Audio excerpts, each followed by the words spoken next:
It's almost time, kids. The clock is ticking. Be in front of your TV sets for the horror-thon. And remember the big giveaway at 9. Don't miss it. And don't forget to wear your masks. The clock is ticking. It's almost time. Happy, happy Halloween, Halloween, Halloween. Happy, happy Halloween, Silver Shamrock. Happy Halloween and welcome back to the evolution of horror. My name is Mike and as ever I am your host. And this is the final episode of our Shocktober miniseries. We're going to celebrate Halloween by talking about one of the lesser known and perhaps more underrated movie in the Halloween franchise. It is of course Halloween 3, Season of the Witch. So let's get straight into it. This is a spoiler warning. We will be discussing the movie in spoilerific detail from the start. It's an old film, so we didn't bother doing a spoiler-free section. If you haven't seen Halloween 3, I would urge you to go and seek it out. Give it a watch. Today is the perfect day to do it, and then come back and listen to my discussion with Bryan Ryan. I sat down with Bryan a couple of weeks ago, in fact, so you may notice there may be a couple of moments when we talk about our anticipation for the new Halloween film. We actually recorded this chat before either of us had seen it, so we're kind of going back in time here. You're hearing a me from earlier on in the month, having not yet seen David Gordon Green's Halloween. So here is my discussion with movie trivia king and Halloween 3 superfan, Bryan Ryan. Happy, happy Halloween, Halloween, Halloween. Happy, happy Halloween, Silver Shamrock. Okay, welcome back to the podcast, Bryan Ryan. Hello. Hi. Happy Halloween, first of all. Yeah.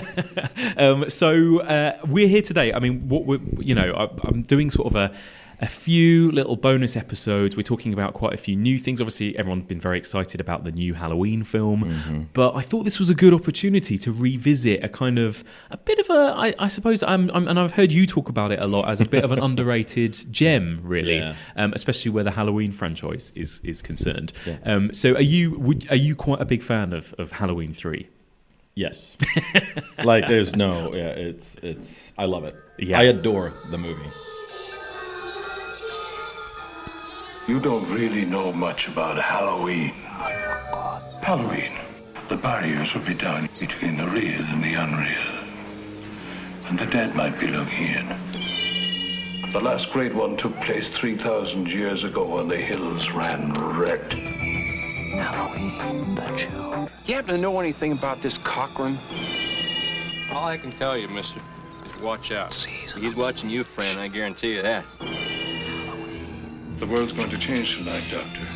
Happy Halloween. Stop it!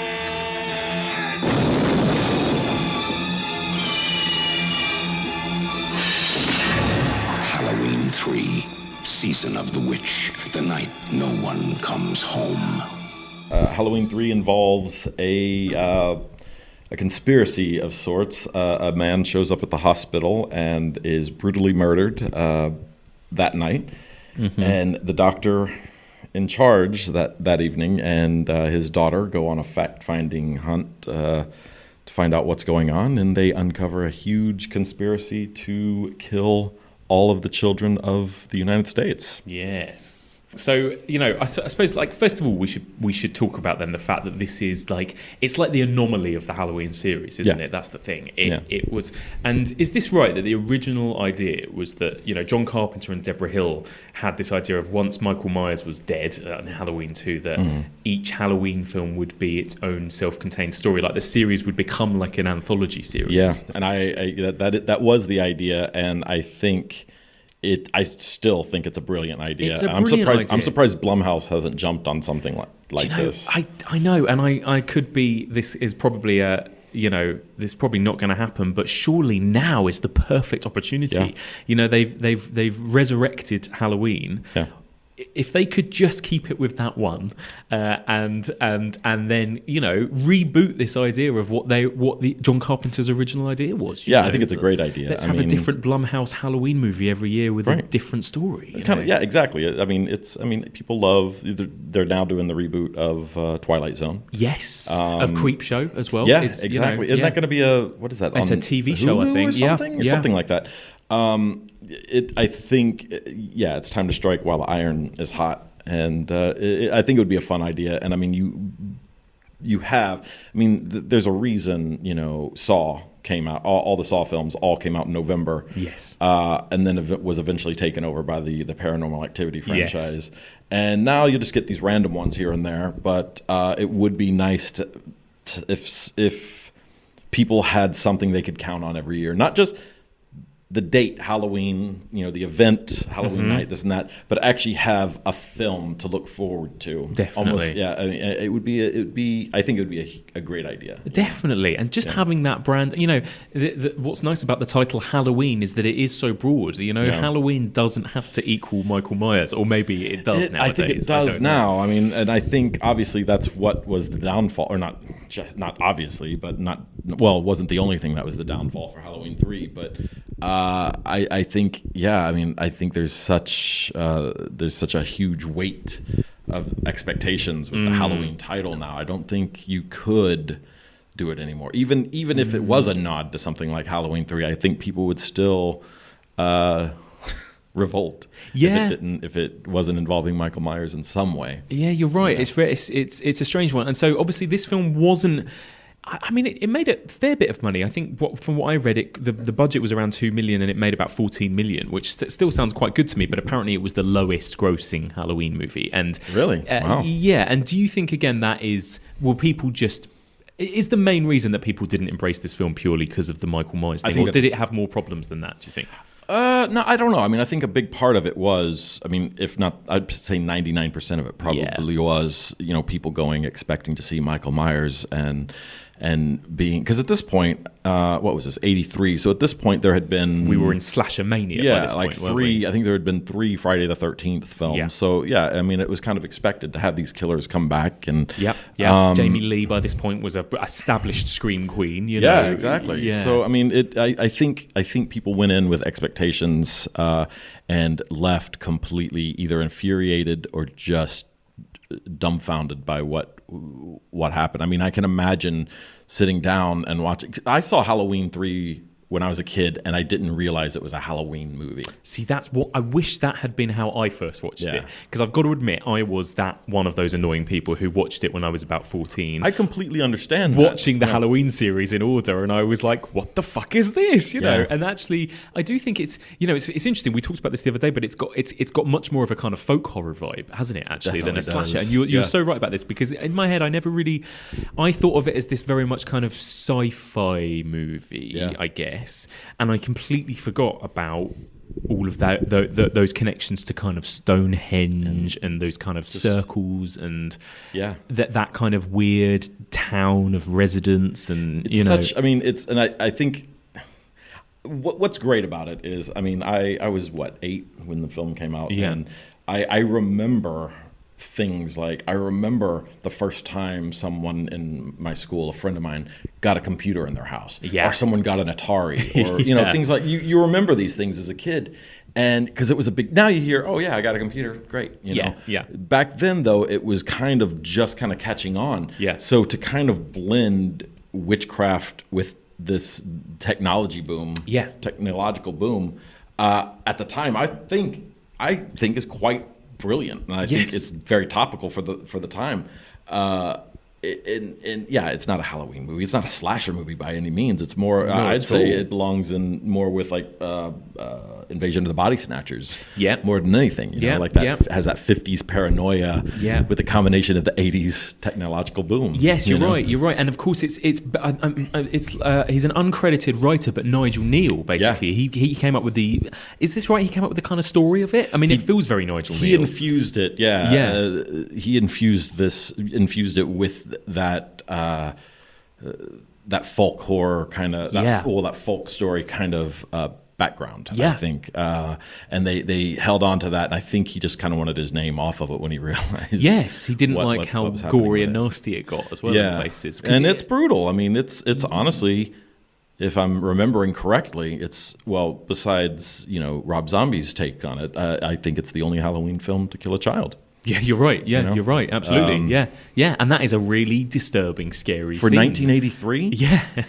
That's a big deal. It takes a long time to get to that scene, doesn't it? And again, that's the scene everyone remembers. It absolutely is. It's basically the only scene I remembered in the film, apart from that jingle, apart from that commercial. You know what? It sticks with you. Oh my God, it really does. It's been in my head since I rewatched the film a few nights ago. And I did. I rewatched it. I think this is the third time I'd seen it now, but I loved it on much more than I remember enjoying it the first couple of times watching it. I really, really loved it. And maybe it helps that now I've kind of seen, thanks to this podcast, I've watched so much of that kind of 70s folk horror stuff, and I've watched a lot of Nigel Neal stuff, like his kind of folk horror British TV shows of the 70s. And to me, actually, you're right, the Halloween thing is misleading because it's much more like a British 70s or 50s, like you say, paranoia, sci-fi, folk horror than it is in any way a Halloween movie. I don't think there's any way. I think the Halloween title was both a blessing and a curse for it. Totally. Because obviously, I think Tommy Lee Wallace wanted the Halloween name stripped off of it. Yeah, of course. Because he knew people would come in and say, well, this is bullshit. Yeah. Whereas Michael Myers... it wouldn't have made near as much money as it did without the Halloween name. No, exactly. But if that film was just called Season of the Witch, yes, I don't think anyone would have a problem with it. No, definitely. I agree. And it's interesting. Yeah, Tommy Lee Wallace, do you think he does a good job as director? Because again, it feels like a very much a fusion. I think you could think this was a John Carpenter film in the way it looks, in the music, in the style. And I think Tommy Lee Wallace is to John Carpenter what, Zemeckis is to Spielberg. Yes. There's little splashes of Carpenter in things that he's doing. And it obviously helps that Carpenter's second best score, possibly first, is Attached. It's a Carpenter score, and it's a great one. And there are definitely splashes of Carpenter in there. But at the same time, parts of it feel like a TV movie. Yes, I thought that. That's what links it to me to that Nigel Neal stuff as well. It feels like a made-for-TV movie. Yeah. There are moments when it does, and then it just completely out of left field, a kid's head explodes into snakes and pus, and it's.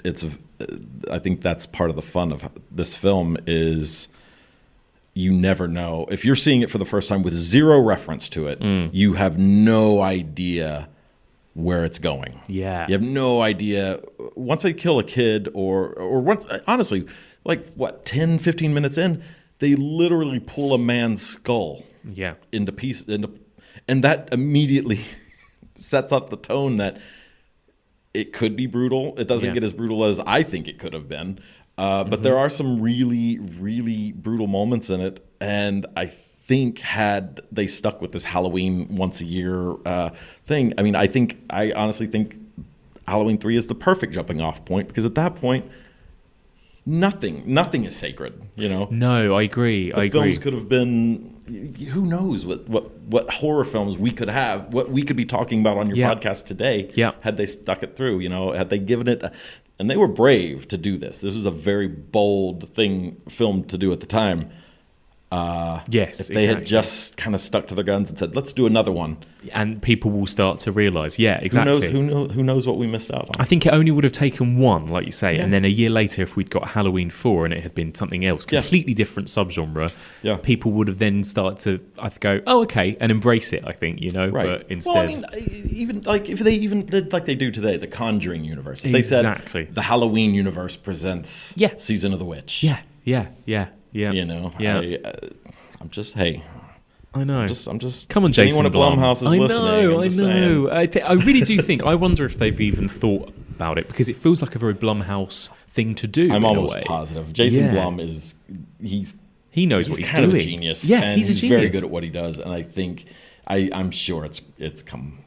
It's come up. There's already been pieces online though to sort of with David Gordon Green and people like that who have sort of said, look, if this does well, we will do more Halloween movies, as in more Michael Myers movies. Yeah. That's the thing, which of course is going to be the thing that is going to bring in the easy bucks for them, I suppose, as well. But I really would love to see any horror film. People love to go to see horror films, at least in the States. Living in Los Angeles, you would go to the opening night of Mirrors, and it would be completely packed. Yeah. Yeah. And that's mirrors. Yeah, exactly. No, it's true. It's true. I mean, people yearn for a horror movie, but I think audiences also really, even more so, crave familiarity, which of course is Jason, Michael, Freddy. Exactly. I mean, just this month, this is why I'm doing all of these bonus episodes, because just this month, in terms of this amazing wave of horror we're getting in October, we've got Apostle and Mandy, and obviously Halloween. We've got Suspiria in a couple of weeks. We've got TV shows like The Haunting of Hill House, Sabrina. It's like all of this is happening in October. It's incredible. We are in a proper renaissance. Yeah, exactly. So back to Halloween 3 then. I want to ask you about Tom Atkins. Please do. Because again, I wonder if he's a very unconventional leading man and leading character for a film like this as well. You might expect to have a Jamie Lee, a girl next door, somebody who you can maybe sympathise with a bit more in a horror story like this. He is in some ways quite a unlikable character. He really is. But at the same time, you love him. Like it's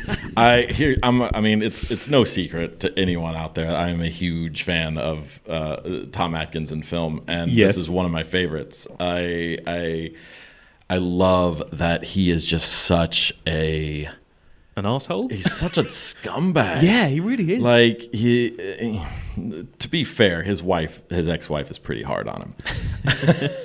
But he does come home with he brings his kids Halloween masks, pulls them out of a paper bag, like he got them at a convenience store, or that he had just taken his bottle of whiskey out of that and stuffed the masks in. Yes, exactly. He's hanging out at the bar in the middle of the day when he should be at work. And he's a doctor as well. He's a doctor. Makes me laugh. A drunken doctor. He's asking what is he, maybe a 50-year-old nurse on duty that night if she wants to take a nap with him. And that whole relationship is so weird as well. But then he has there's a relationship there with Teddy, yes. Oh, sorry, that's what I meant. Yes. That is very weird. It's like, have they not? Yes, they have. They clearly have, haven't they? Totally have. And Teddy is completely enamored with Dr. Chalice. Who wouldn't? This guy goes on a day trip, a couple hours up the coast, right? And when he's talking to his wife, of course, she's bitching him out about, you're a piece of shit and you hate your kids. And up on that telephone box, you see a 6-pack of Miller. Yes. And the girl honks or whatever. Hey, come on, let's get a move on. He has to grab his road brew. Yeah. He's such, there's no character like him. Like you don't know if you like him, if you hate him.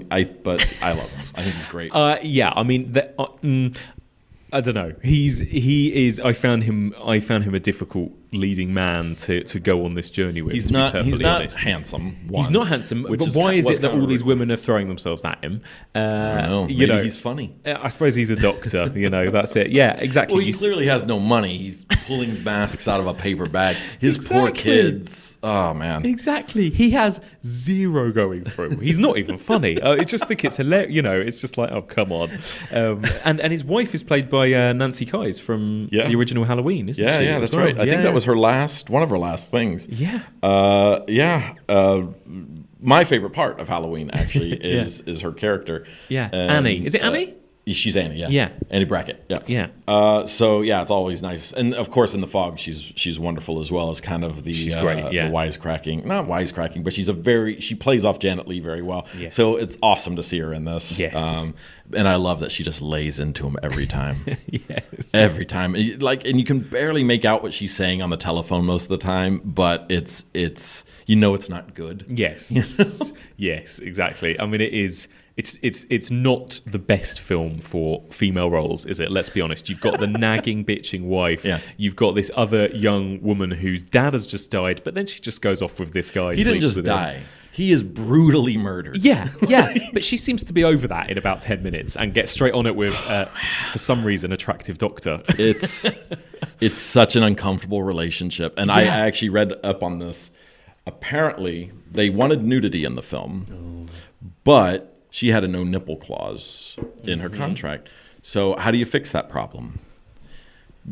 It just goes right into Tom Atkins' mouth, and you don't see it. Oh, and it's so cringeworthy, that scene. Like she brings a teddy to investigate her father's murder. She brings Yeah. a black lacy teddy. Yeah. You know, and I mean, it's clear so right wrong. from the jump. These guys, they're like, yeah, this is happening. This is happening. Yeah, totally. It's a very awkward, skin crawlingly awkward. Yeah, it is. Relationship. It is. It's so weird. It is Yeah. so weird. And then obviously we get that reveal of her at the end. And I wasn't sure whether or not she was always that from the beginning or whether she had been switched, you know, when she got... Yeah. You know, I like...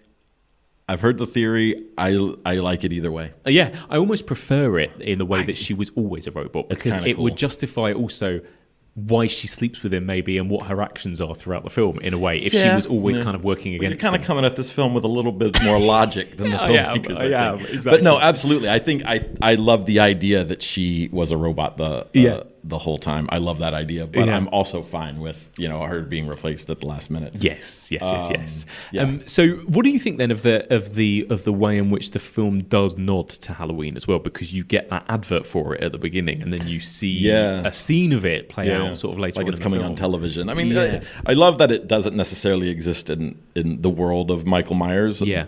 But his reaction when it comes on is.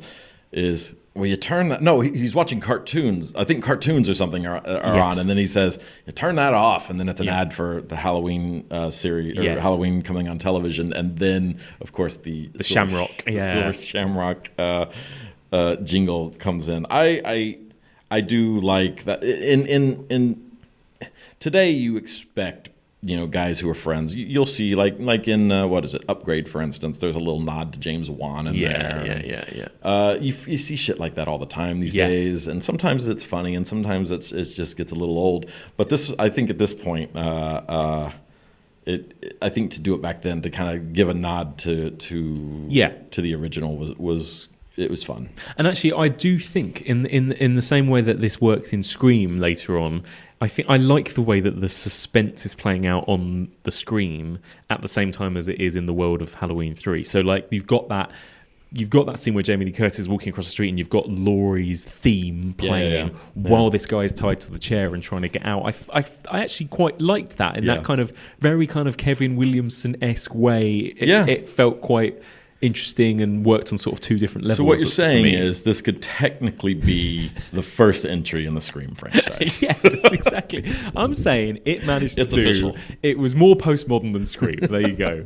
I thought that was clever, and I thought when I first saw that the commercial, I just sort of went, okay, whatever. It's just a little nudge, nod, and then, as it promised, it was playing on TV on Halloween night, and I thought that was quite good that it kind of pays off with that moment in the sort of climax of the story. So absolutely, it was kind of going on in the background. It was good. It was good. Yeah, I know there are horror fans who are hardcore against this movie, and if I could, I changed your mind. You changed my mind. Not necessarily you changed my mind. Me changing your mind, but you did change your mind. Yeah. Whether or not I had something to do with well, that. you were keen to talk about this movie, I know, and I thought, this is what better time than Halloween this year to revisit it. So it was thanks to you that I revisited it. So there you go. It's you to thank for. If we can convert one more listener, then I think so. I think so, and I do think I know what you mean. It's had this reputation for years, but I feel like I've heard a lot of people speaking positively about it recently. I think people are coming to embrace it again. Maybe. Yeah, I think it deserves it. I really do. There are some genuinely unintentionally funny moments in it. Yes. I mean, there's a moment in there where I don't know if it was supposed to be funny or if you're just supposed to hate the kid when he immediately jumps out of the caravan or whatever and grabs his bike and rides off, and the mom says, "Hey, don't go out in the street" or whatever, and he just turns around and just flips her the bird, and immediately you're like, that kid's awesome. Or you're like, I can't wait for that fucker to die. I don't know what they were going for there. But there's so many moments like that you're just, and then a few scenes later, this woman gets shot with a laser in the face. Yes, that's a weird scene. And I don't even know what kind of bugs they are. Are they crickets? They're these. Yes. It's so gory in that sense. That was actually Tom Atkins' wife at the time. I know. Yes, playing Marge. Yeah, yes, Marge. Yes, is it Marge Gutman? Yes, yes. Yeah, so it's so out of left field all the time. It is, and they throw everything in. It's just kind of like anything goes, because it does, at the beginning as well, it kind of teases a slight slasher element, I think, with these kind of henchmen in suits who come after people. Which, by the way, apparently they are all supposed to be ginger at first. Oh, really? Yeah, I read that yesterday. That would have been I didn't terrifying. know that. I think gingers get a bad enough rap, but I think that could possibly have been really bad for the gingers. Yes. For anyone with red hair, I think that it would have been interesting. I think if they were all. I mean, I couldn't tell you what one of them looks like, but I mean, no, it would have been interesting if they all were uniformly dressed and had this just bright red hair, bright orange or whatever hair. It would have been quite striking. Yeah, it's but you kind of think of them all as looking the same anyway, because they were wearing the same thing, and you basically only see a lot of them in sort of shadow or in the distance. And there's a clear Michael Myers thing there. I think there's a couple of moments when they go to the factory. And and they see that the woman's the dead dad's car sort of parked in a sort of garage, and you see the men stood around it in the shadows. They look very Michael Myers-esque to me in those kind of moments, the way they sort of stand in the distance, staring back at them, and that kind of thing. That's true, actually. It's got a lot of those kind of elements to it, and then it's got the bugs and the lasers and the masks and it's so crazy. It's a meringue of horrors. It really is, and the thing is, it's not outrightly scary. I mean, there's nothing. I remember even as a kid I remember being more creeped out by the Silver Shamrock theme than creepy. anything that actually happens in the movie. Yes. There's nothing overly scary. I mean, I always grew up being able to disassociate, real life and things that were happening in the movies. So when they pop this guy's head off and it's just kind of squirting up like a fountain. Yes. I thought it was funny. Yes. I was, yes. There's nothing overly no, that's not true. There's one moment that genuinely creeps me out, and that's the old woman animatronic knitting. That's the best moment. Yeah. Because I think it's clearly someone's actual hands doing the work. But it's so creepy. That's creepy. That's on par with things like Tourist Trap. Yes, it's a very creepy moment. That is creepy. Yeah. I don't know if they were trying to be scary. I mean, there's no way that. No, it's again. I think it goes back to that old-fashioned. It feels like an old-fashioned. I guess the season of Halloween. The date itself. It kind of evokes this kind of spooky fun, but also fun for kids kind of element. And I know this movie isn't for kids, but I think it embraces that Halloween feel, as in it's just a bit of spooky fun, that's kind of what it feels like. And again, in that kind of quite old-fashioned 1950s way, like the guy Cochran, the guy who runs this whole thing, he to me feels like a kind of evil mastermind out of a 50s movie or something It's such a Bond villain plan. Yes, and the way he takes him around, shows him all of what his evil scheme, ties him to a chair. Yeah, totally. It is. It's a Bond villain. Yeah, he's great. And the only other thing I remember him in actually is RoboCop. That's right. That's right. And I remember him from he's in Twin Peaks, actually. Is he? He's in series 2, in the series everyone hated. And he pops up for a few episodes in that as well. Yeah, playing an equally kind of camp villainous kind of. Yeah. Man. Yeah, I guess that's just. I mean, he's not. If I'm not mistaken, he's not the bad guy in RoboCop, or one of the bad guys. He's not one of the kind of. I think he's the boss that's kind of getting right. But no, he'll always be Connell Cochran to me. But he's such a. Even the little golf clap at the end when he looks up and all of his guys have been decimated and there's orange juice squirting out of their face, and he just kind of looks up at Tom Atkins and does this golf clap. Yes, but then. I don't know, what happens to him? Stonehenge shoots a laser into him, or the rock or whatever, stone, and he just kind of turns white. You get that shot of his face that kind of changes or something. It's very weird. That it is. It did, and actually, I really love the very end, which we'll get onto. The last 10 seconds, I think, is brilliant. But that end scene, the way that they kind of got rid of him, felt very much like oh, we've got to find some way to tie this up. Let's just wrap it up, guys. A blue laser come and sort everything out. Yeah.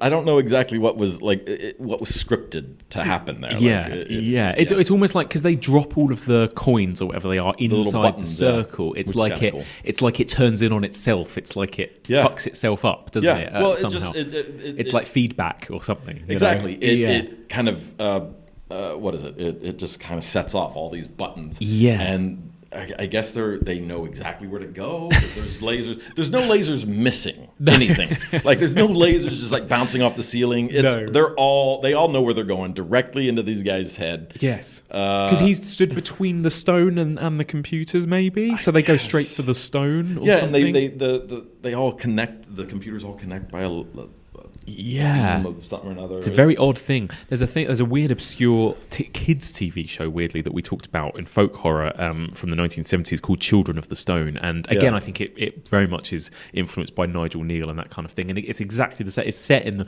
kind of Stonehenge area of Britain and about these stone circles. And it's kind of sci-fi as well as this kind of old folk horror. And again, there's a lot of that kind of thing of like stand in the middle and laser beams and all of that kind of thing. It's just, it must have just been very popular at this time, you know. It definitely has more of a British horror film to it. It definitely does, doesn't it? It does. Than what was coming out at the time. I mean, by this time, of course, Halloween, The Thing had been out for a year. I mean, Creep Show had been out. I mean, these are Poltergeist had come out. So I mean, it was a fairly established. Horror film. Horror was pretty much established at that point in the 80s as this is what it's going to be. Yeah. And then Halloween 3 comes out. It's like, nope, let me show you. Yeah, let's do something different. Let me try something. It didn't work. Work. I do think we were talking about the ending. I think the end is bleak and I love it. The ending, and again, not to keep harping back to this, but the ending is something straight out of a 70s Nigel Neal or it's Ghost Story for Christmas. It is exactly like one of those types of endings. Yeah. I mean, it's Invasion of the Body Snatchers. Invasion of the Body Snatchers, of course, as well. Kevin. Of course, yeah. Running through the streets, saying, "Oh, you're next." You're next. Yeah. It's done so well, and of course, you have a big, sweaty Tom Atkins staring you in the face and yelling, and one channel's down. This is back in the old days when there were only 3 channels. Yeah. One channel's down, 2 channels down. We're safe. Third channel still going. Yeah. Take off the third channel. The third channel. It's still running. Stop it, please. For God's sake, please stop it. There's no more time. You've got to... Please, stop it. Stop it now. Turn it off. Turn it off. Stop it. Stop it. Stop it. Stop it. Stop it. Stop it. Stop it. It's just brilliant. I love that ending. It's really good. And I was so glad it ended in that way. And it didn't end with them stopping the studio hated it, apparently. It was like, no, we need to change it. And John Carpenter called Tommy Lee Wallace and said, look, here's the deal. They want you to change it. And he said to Tommy Lee Wallace, this is your film. This is your ending. I'm not telling you what to do. You do what you want. Which is kind of awesome. Yeah. And Tommy Lee Wallace says, no, we're going to keep it. Yeah, it's great. And then Universal completely did no press or anything for it. They didn't support the film in any way. So annoying, isn't it? Yeah, I think it's perfect ending, and it does end on a real, despite the fact that, like you say, it has laughable moments, this film, but it's a real creepy ending. And actually, we haven't talked about that main set piece yet either. But that kind of just that like music playing, that do, do, do, do, do, do, do, and the kind of flashing strobe lights, and also the fact that it's about it's something coming from the TV screen, and you're watching it in that kind of Ring sense. It's like you're complicit watching this. Absolutely, with them as well, which is what really that's I love. The thing. I was that kid growing up that my mom was like, "Get away from the TV! You're gonna hurt your eyes." I was that kid is pressed up against the screen as this happens, and I look at it now and I'm like, "Come on, man!" Yeah, but I was that kid. I was, pressed up against the television. Sit right there. That was more of a babysitter than anything else. Yeah, so I mean, I'm not saying they were trying to have a social commentary or anything like that. No, but it's probably in there a little bit as well. Like you say, there were these other movies at this time, Videodrome, Poltergeist. There was this feeling of like, ooh, the horrors of your TV set or your, whatever. The thing you kind of depend on. Yeah, definitely. And so like you said, we've mentioned it briefly, but that kind of the best sequence in the film, isn't it? Is that where that family go into that test room and you see finally what happens when this thing is shown. This is what is going to happen to the whole third of America. Yeah, exactly, exactly. It's just kids' heads exploding into crickets. Oh, it's so gross. It's so kind of like, I don't know. It's very tactile, that scene, isn't it? The way that the mask looks and kind of decays. It's kind of rotting or something.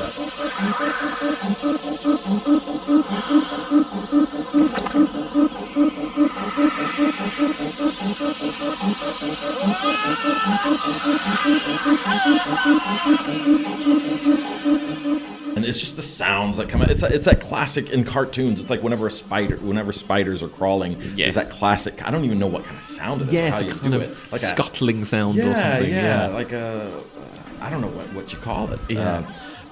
So they have that, and then of course the snakes start coming out. Yeah.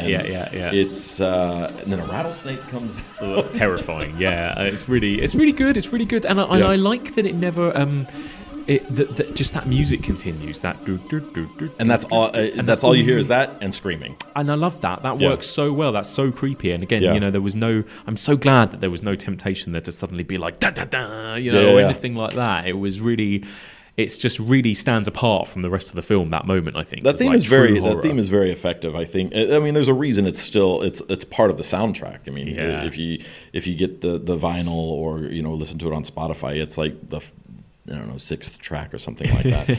And that's Tommy Lee Wallace's voice. Is it? Talking. And he's also saying singing the song, but of course it's sped up. Yeah. But there's something very, I mean, you know what people are talking about when they say, 8 more days till Halloween. Yeah, exactly, exactly. People almost know that song more than the film itself, I think. I think so. Yeah. Well, I think that's definitely what's taken away more than like you said, you hadn't seen it in 20 years, and you completely forgot about all of pretty broad strokes. The main plot points. But you remembered the song, and you remembered the kid's mask and things like that. That's it. We all remember that scene, and it's a scary thing. It's the fact that these parents just sit there and watch their child die in front of the TV screen. I mean, it's brutal. Yeah. I mean, here's the thing. I wish they had made them a little more likable. Yes, there is zero to like about these people. They're so American. Yes, they're totally. So American, and they're they're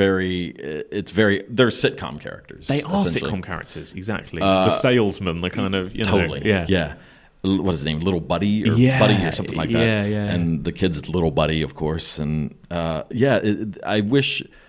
If, for instance, I guess at the time, like even now, if you had a kid that you loved, like they were like, oh, if you had Jonathan Lipnicki from Jerry Maguire in that scene, it would be hard. It would be like Requiem, hard to watch. Yes, exactly. So I guess there's a reason you had to make him a little bastard, but Yeah, I mean, the parents aren't likable one bit. None of the adults, nobody in this film is likable. Nobody in this film, like you say. Teddy, I like Teddy.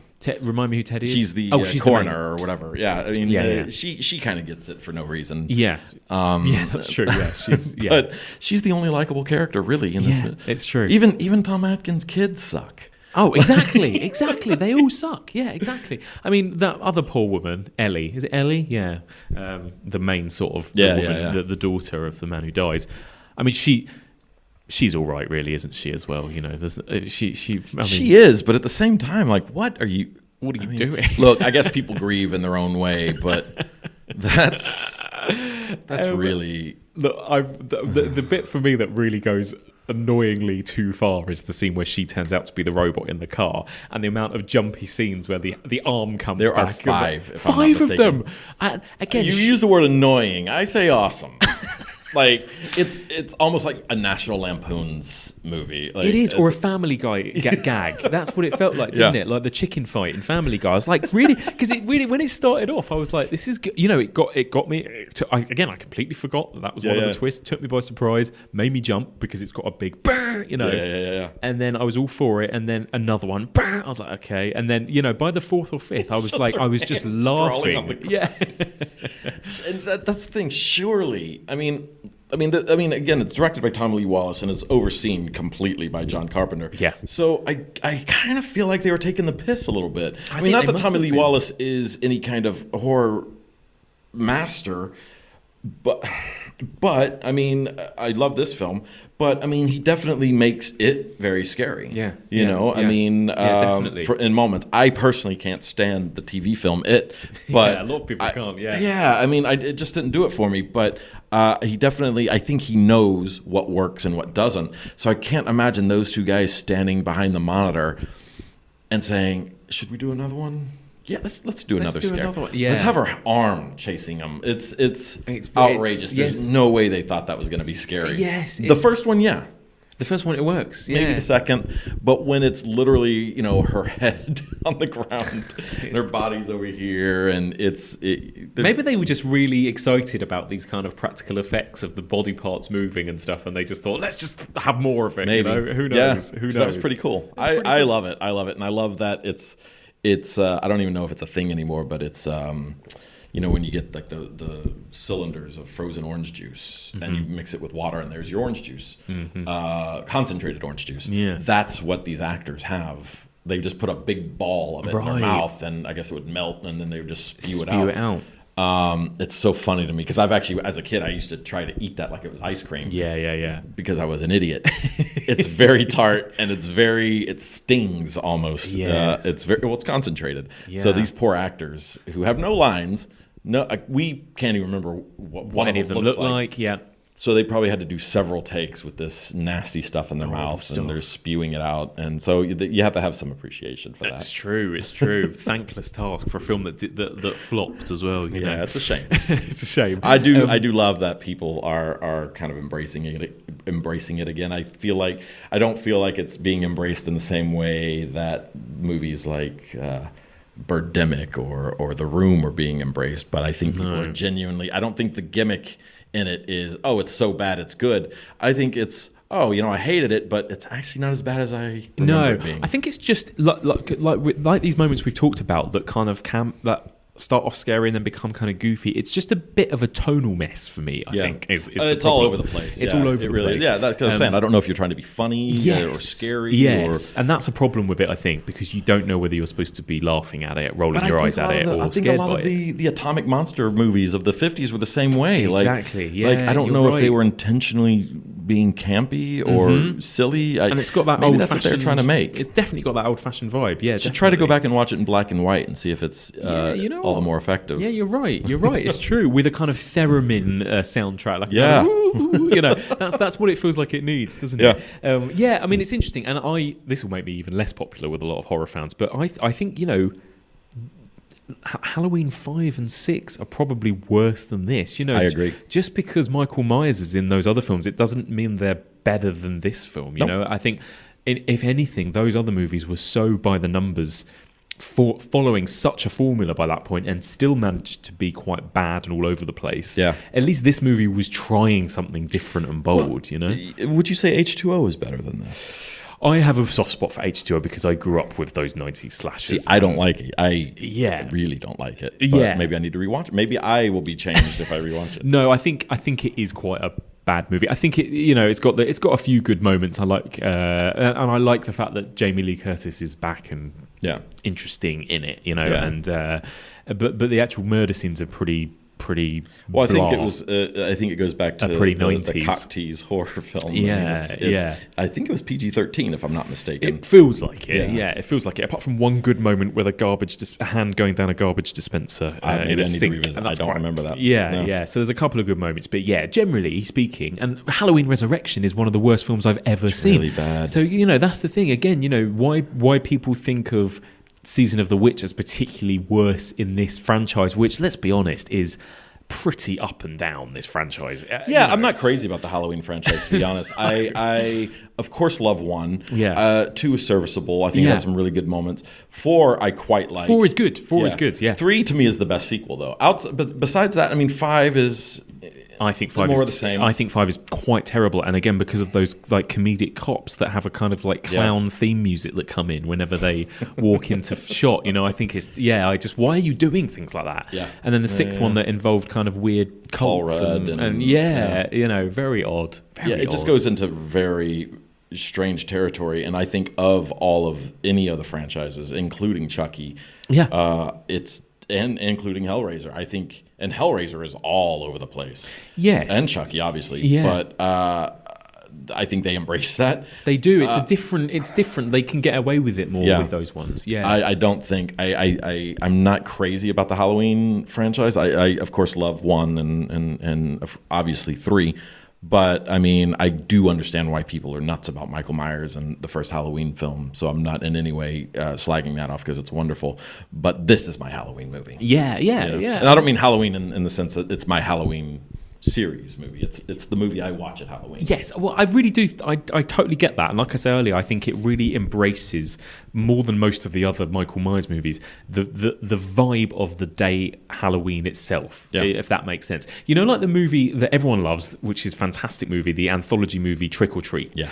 It has, you know, that kind of tone, that kind of like, this is fun, whimsical, but also scary, but also just a really fun movie to watch. That. Yeah, it really does. Absolutely nails that. Yeah. It really does. And yeah, this movie has flaws, but I think that's what it's attempting to go for. I think in the vibe for a lot of kind of like taking a stroll through a haunted house. Exactly. You know you're safe. Yeah. But at the same time, you have fun with it. But at the same time, you have a scare here and there. And I think there is obviously outright terror in the original Halloween. Yes, it's a different league. Yeah. And I get why people love it as like. That's just not my slasher. Black Christmas is my slasher. Yes, I'm right there with you. Yeah. But again, not in any way slagging off Halloween. Halloween is a masterpiece, and I mean, it's a shame actually that we're recording this right now. We haven't seen the new one yet. Although when this goes out, it will be out there, and I hope the me in 2 weeks' time loves it. You know, I have high hopes. You know, I actually don't or didn't until I'm trying to avoid any more. Reviews or any more trailers. Yeah, me too. I want to go in. I hear really good things, you know, and from pretty reliable people. Yes, so, exactly. Yeah. So that's fingers crossed. Yeah, I mean, it's talking about the sequels. I like all of the ones that are 10 years apart. So I like 78's Halloween. I like 88's Halloween 4, which was 10 years after. Yeah. I like Halloween H2O, which was 20 years after, and then hopefully 2018's. Wow. 40 years later. It's all falling into line. Yeah, exactly. But I am glad that I've got this chance to revisit Halloween 3 because, I mean, I think that's the important thing. Separate it in your mind from anything related to slashers, Michael Myers, or generally what else was around in this kind of early 80s horror boom. There's nothing like it. There's still nothing like it. No. You know? And I think you're right. It would make a good, double bill or kind of, what do you call it? Like a kind of marathon with, some 50s sci-fi or some 70s Nigel Neal or something much more of that vibe. Yeah. I do appreciate that people are discovering it all over again, which is nice. Yeah. And by the way, we were talking about appearances of Michael Myers in the film. Yes. This is something my wife pointed out, not this year when we watched it, but maybe 2 years ago, something like that. There's a moment, and I can't be the only one, or she can't be the only one who's seen this, but after she showed it to me, I was like, oh my God, you're right. Mm-hmm. There's a moment, and I don't even know if the technology was there at the time in 83 to do this, but there's a moment in the film, I don't know exactly where the TV turns off. Mm-hmm. I think it's actually in the beginning when at the gas station, like he turns off the TV or something. Yes. And the picture kind of into a little ball or whatever. Yeah, it kind of shrinks into that little, If you have it on DVD or Blu-ray, pause it before that little ball disappears and tell me that white dot does not look like Michael Myers' face. Oh my God. Yeah. Well, that's at first I was like, no. She's like, I swear to God, I saw the mask. Rewound it, pause it, it's there. See, that's great, isn't it? Yeah. I don't know. Because that's the thing, because in that kind of a story, there's all that kind of potential, subliminal images in those TV screens and stuff. That's what you're taking it a step is. above. Yeah. I mean, it's go back and have a look. I do think it's at the beginning when the guy comes in and turns off the TV. The little Michael Myers mask at the beginning. But there you go. It could just be my imagination. Well, there you go. And as much as we love Michael Myers, and as much as this new version is great, let's just I still think you're right. I think, let's have a new Blumhouse Halloween franchise where we have what John Carpenter originally intended 30, 40 years ago. Let Carpenter direct one, and that will be his swan song. He can retire after Exactly.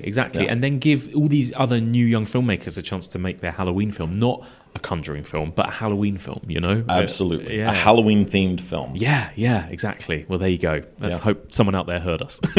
We should tweet this. Yeah, exactly. Let's we'll get tweet it going, that out. Because I'm sure no one at Blumhouse has thought of that. Come on. Okay, amazing. Well, Brian, thank you so much for my for pleasure. this. No, thank you for having me. It's been really, really good fun. And so where can people find you? If people want to come to any of your future quizzes in London or anything like that, where can they find details? Well, we are at Big Film Quiz on Twitter and on Facebook. Big Film Quiz, and my personal Twitter is at Real Bryan Ryan. Lovely. Anything you can tell us about coming up in November? Our film quiz in November is going to be all high school films. Oh, nice. Very school, cool. Yeah, and our featured film is going to be Heathers. Brilliant. So we're closing out the year. We're not doing a December quiz, but we're closing out the year with an all high school films quiz. Great. So that includes anything from John Hughes to maybe even a few horror films. Yeah. But of course, Heathers being probably one of the greatest, if not the greatest, high school film. Yeah, I would agree with that. Film. Definitely. It's perfect. Amazing. Can't wait. Thank you very much. My pleasure. And there we have it. Thank you so much for listening, and a big thank you to my brilliant guest, Bryan Ryan. And don't forget, if you're London-based or if you're near or within easy reach of London and you're keen to come along to one of Bryan's quizzes, please do check out his details in the show notes and come along to the quiz. They're great fun. So get in touch. What do you think of Halloween 3 Season of the Witch? Is it one of the lesser Halloween movies, or is it an underrated gem? Get in touch. The email address is evolutionofhorror@gmail.com. You can find us on Twitter and on Letterboxd at EvolutionPod, or on Facebook. That's facebook.com/evolutionofhorror. And don't forget, there is also a discussion group. That's the Evolution of Horror discussion group, and that can be found on Facebook. You can find this podcast on all major podcast platforms, including Apple Podcasts, Stitcher, Libsyn, Podbean, and various others. And don't forget, if you haven't done so already, please do subscribe, tell your friends about us, spread the word on social media, and if you get a chance, also leave us a little rating or review, preferably a nice positive one. It's just a really helpful way of getting the podcast noticed and discovered by new listeners. And so there we go. We've reached the end of our Shocktober mini-series. We crammed a lot there into the last 2 weeks. And we're going to have a little break now. So the Evolution of the Zombie series will start in January 2019. And there may be a couple of bonus episodes between now and then. But for now, that's it. So happy Halloween. Have a fantastic time. Carve some pumpkins, light some candles, watch a scary movie, and enjoy. Join us again very soon for all of this and more on the Evolution of Horror.